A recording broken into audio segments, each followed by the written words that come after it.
Job 13. Job desafía a sus críticos. A. El desafío de Job a sus críticos. 1. 1:12, la fuerte reprensión de Job a sus amigos. He aquí que todas estas cosas han visto mis ojos. Y oído y entendido mis oídos.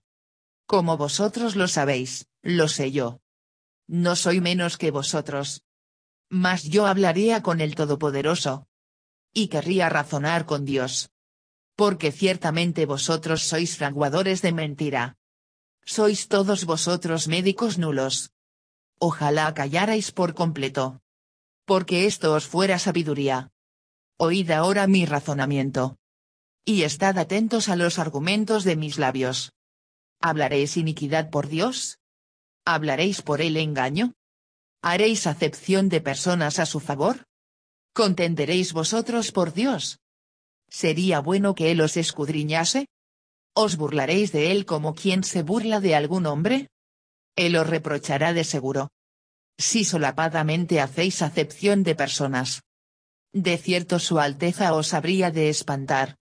Y su pavor habría de caer sobre vosotros. Vuestras máximas son refranes de ceniza. Y vuestros baluartes son baluartes de lodo. He aquí que todas estas cosas han visto mis ojos. Como vosotros lo sabéis, lo sé yo. Aquí Job se quejó contra la afirmación de un conocimiento superior por parte de sus amigos. Para ellos, especialmente quizás para Zofar, la situación parecía tan simple, por lo tanto, Job debe ser algo ignorante para no ver lo que ellos creían que era tan fácil de ver. B. Mas yo hablaría con el Todopoderoso, y querría razonar con Dios. Job aquí desarrolló un tema que terminaría con una demanda de que Dios le diera sentido a su sufrimiento. La respuesta de Dios a la demanda de Job, y la respuesta de Job a la respuesta de Dios, constituyen los últimos capítulos del libro. Y sentimos la profunda frustración en Job que motivó esta súplica. Querría razonar con Dios. Ya era bastante malo cuando no podía entender su situación, pero era peor cuando sus amigos insistían persistentemente en su propia respuesta equivocada a la crisis de Job.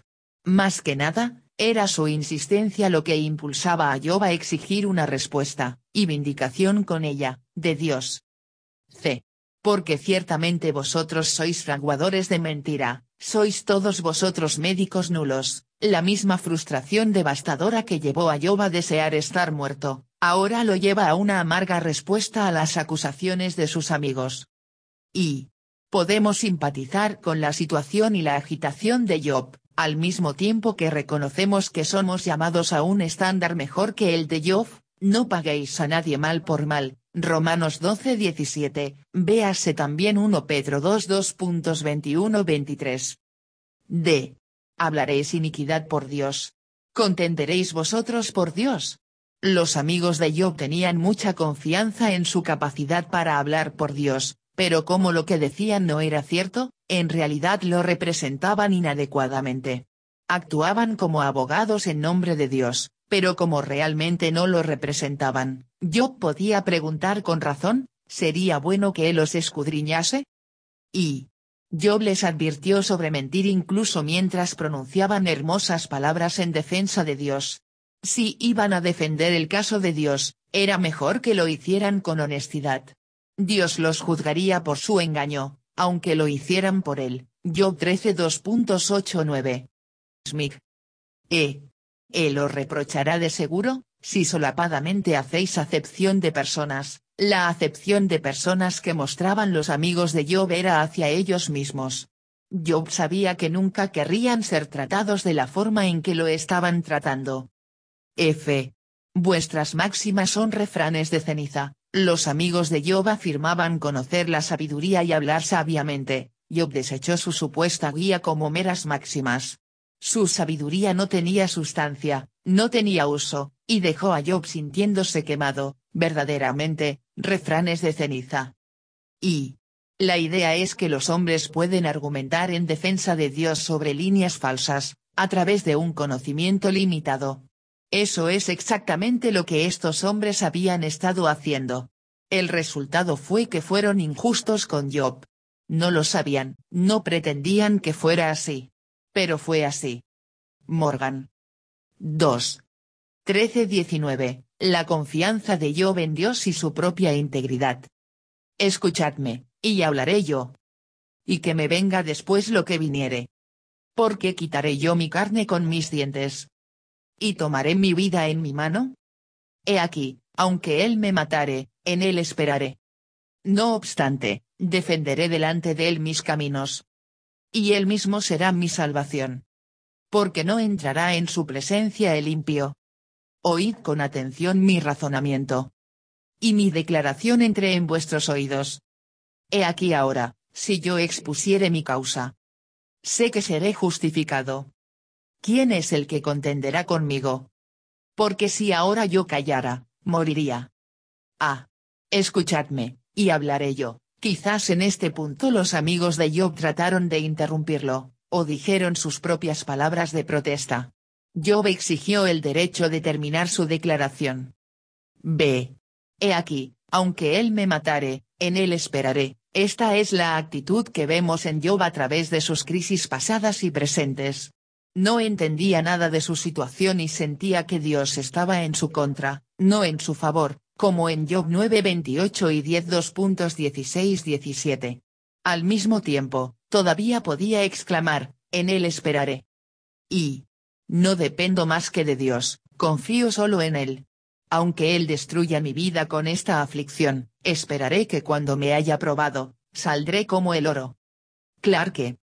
Y escribiendo ficticiamente con la voz de un demonio mayor que instruye a un demonio menor en su popular libro Cartas del Diablo a su sobrino, C.S. Lewis declaró, desde la perspectiva de un demonio, esta dinámica de prueba en la vida del creyente, él quiere que aprendan a caminar y debe, por lo tanto, quitar su mano, y si realmente hay voluntad de caminar, él se complace incluso con sus tropiezos.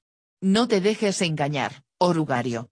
Nuestra causa nunca está más en peligro que cuando un ser humano, que ya no lo desea, pero todavía tiene la intención de hacer la voluntad de nuestro enemigo, contempla un universo del que todo rastro de él parece haberse desvanecido, y pregunta por qué ha sido abandonado, y sigue obedeciendo. Y es muy digno de observar que con estas palabras Job respondió tanto a las acusaciones de Satanás como a las acusaciones de sus amigos. Aunque no sé si Job estaba al tanto de que el diablo había dicho, signo de interrogación abierta, ¿teme Job a Dios en balde? ¿No has puesto tu cerco alrededor de él y de todo lo que tiene? Sin embargo, respondió a esa vil sugerencia de la manera más hábil posible, porque en efecto dijo, aunque Dios derribara mi vallado y me dejara desnudo como el desierto mismo, aún así me aferraré a él con la fe más firme. Spurgeon. Y hay tres cosas en el texto, una suposición terrible, aunque él me matara, una resolución noble, pero en él confiaré, y, en tercer lugar, una idoneidad secreta. Esto último requerirá un poco de investigación, pero espero dejar en claro que hay una gran conveniencia en nuestra confianza mientras Dios nos está matando, las dos cosas van bien juntas, aunque no lo parezca. Spurgeon. V. Charles Spurgeon enumeró varias razones por las que pensó que los tiempos de matanza eran buenos tiempos. Punto centrado. Tales tiempos nos muestran que somos realmente sus hijos e hijas porque él solo disciplina a sus hijos. Punto centrado. Tales tiempos, tiempos de matanza, son cuando se crea la verdadera fe. Punto centrado. Tales tiempos son cuando Dios prueba y afirma nuestra fe. Punto centrado. Tales tiempos son cuando podemos crecer en la fe. Punto centrado. Tales tiempos permiten que el Hijo de Dios demuestre que no es un profesor de fe mercenario. B. Una vez más, la sombría suposición del texto, si alguna vez fue realizada por alguien, fue realizada por nuestro Señor Jesús. Nuestra gran cabeza del pacto sabe a cabalidad lo que sufren sus miembros. Dios lo mató, y la gloria sea para su bendito nombre. Él confió en Dios mientras lo estaban matando. Spurgeon. C. No obstante, defenderé delante de él mis caminos. Sé que seré justificado. Antes de su crisis, Job se consideraba a sí mismo un hombre perfecto y recto, como ciertamente lo era. Job 1:2.1, 8. Se aferró firmemente a esta creencia a lo largo de toda su experiencia de calamidad, y a través de todas las protestas y argumentos de sus amigos. Incluso delante de Dios, defendería sus propios caminos, no con arrogancia, sino en determinada conexión con la realidad. Y, en esto, Job es un ejemplo notable de un hombre que no perderá lo que sabe que es verdad en medio de la tormenta. Esta es en realidad un área de gran dificultad, porque tales tormentas son innegablemente útiles para sacudirnos de las creencias erróneas. Algunos que han sentido que tenían la determinación de Job de aferrarse a la verdad, en realidad simplemente eran pecaminosamente tercos. Sin embargo, Job no cuestionó el concepto de la verdad ni su capacidad para conocerla, sabía que Dios mismo estaría de acuerdo en que el desastre de Job no le sobrevino a causa de un pecado especial o grave, sabía que Dios mismo estaría de acuerdo en que Job era un hombre perfecto y recto, Job 1:2.1, 8. D. Porque si ahora yo callara, moriría, en un sentido. Parece que Job sentía que esta determinada conexión con la verdad y la realidad era todo lo que tenía. Lo había perdido todo, incluso su sentido de bienestar espiritual. Lo único que tenía era la verdad, y sentía que si dejaba eso simplemente para detener la discusión o para complacer a sus amigos, moriría. B. La apelación de Job a Dios. 1. 20:27. Job le pide a Dios que le diga si el pecado es en verdad la causa de su sufrimiento. A lo menos dos cosas no hagas conmigo. Entonces no me esconderé de tu rostro. Aparta de mí tu mano. Y no me asombre tu terror. Llama luego, y yo responderé. O yo hablaré, y respóndeme tú. ¿Cuántas iniquidades y pecados tengo yo? Hazme entender mi transgresión y mi pecado. ¿Por qué escondes tu rostro? ¿Y me cuentas por tu enemigo? A la hoja arrebatada has de quebrantar. ¿Y a una paja seca has de perseguir? ¿Por qué escribes contra mí amarguras? ¿Y me haces cargo de los pecados de mi juventud? Pones además mis pies en el cepo, y observas todos mis caminos, trazando un límite para las plantas de mis pies. Dos cosas no hagas conmigo. Aparta de mí tu mano. Anteriormente, Job le había dicho a Dios que solo quería que lo dejara tranquilo, Job 7:16. Ahora muestra que ese sentimiento anterior era solo un sentimiento, y que realmente no quería que Dios apartara su mano de él. Y esto muestra que, al menos en un sentido pequeño, Job entendía que la mano de Dios lo sostenía en medio de esta gran prueba. Entendemos su sentimiento de abandono, sin embargo, Job puede admitir a regañadientes que la mano de Dios ha estado con él en el fuego de la aflicción. Y entonces no me esconderé de tu rostro. Job nunca se ha escondido de Dios y no tiene intención de hacerlo. Al contrario, es el ocultamiento de Dios lo que le horroriza. Las mismas palabras de Caín en Génesis 4:14 describen su expulsión por parte de Dios de su compañía. Esto es lo que Job piensa que le ha sucedido, Job 13:24, claramente un acto de Dios, y no puede entenderlo ni soportarlo. Andersen. B. Y no me asombre tu terror. Aquí, sentimos el valor que Job le daba a su conexión personal con Dios, y se preocupaba de que esta temporada presente la destruiría. Job quería restaurar la comunicación con Dios, llama luego, y yo responderé. Y el temor que preocupaba a Job no era el temor bueno y apropiado de Dios, en cambio, esto era provocado por el terror. El tipo equivocado de temor de Dios es el temor de que Dios nos haga daño, el tipo correcto tiene miedo de que lastimemos a Dios. C.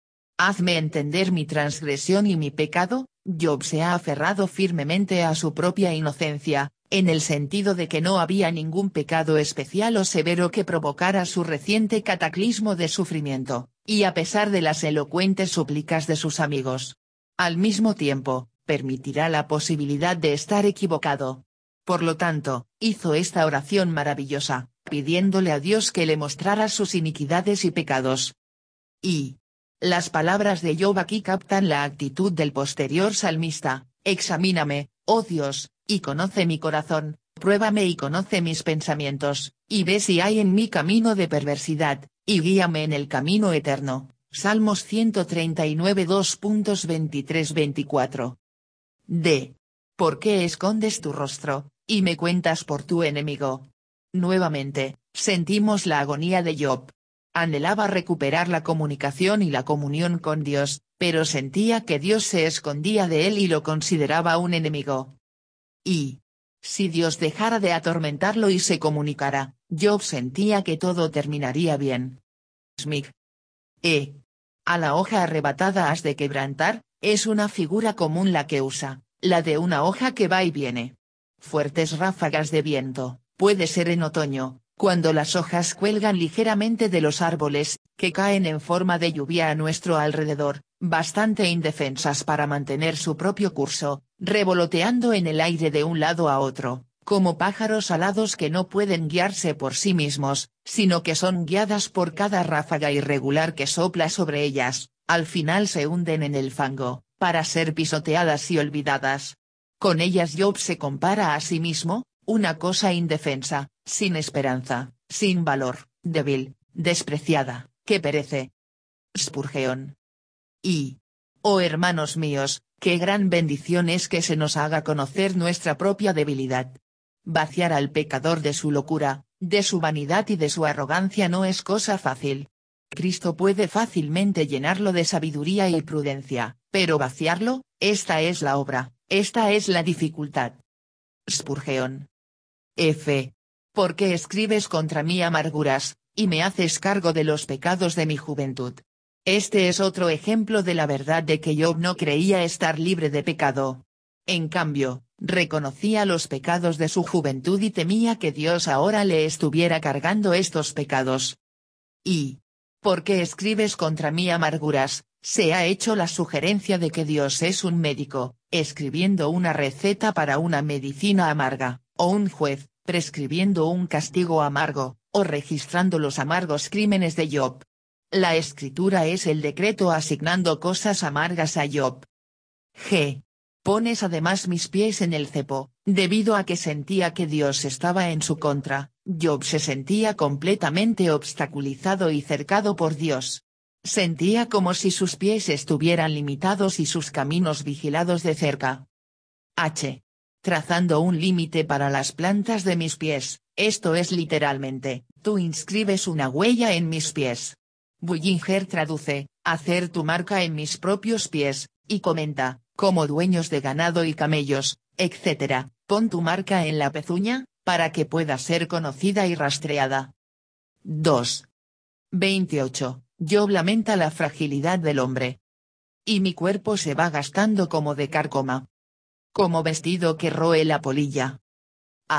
Y mi cuerpo se va gastando como de carcoma. La elocuente meditación de Job sobre la grandeza de Dios, especialmente en Job 12, antes en este mismo discurso, ciertamente elevaba a Dios, pero también hacía que el hombre, en comparación, pareciera como de carcoma. Job esencialmente estaba de acuerdo con el entendimiento de Zofar sobre la depravación del hombre, Job 11 2.56. Su desacuerdo era con la aplicación de Zofar de esa doctrina a la circunstancia de Job. Como vestido que roe la polilla, la declaración de Job era más que una descripción poética de la depravación del hombre en general, era un suspiro de desaliento por su propia condición. Job era el que se iba gastando como de carcoma, Job era como un vestido que roe la polilla. Zofar podía hablar sobre ello, Job lo estaba viviendo.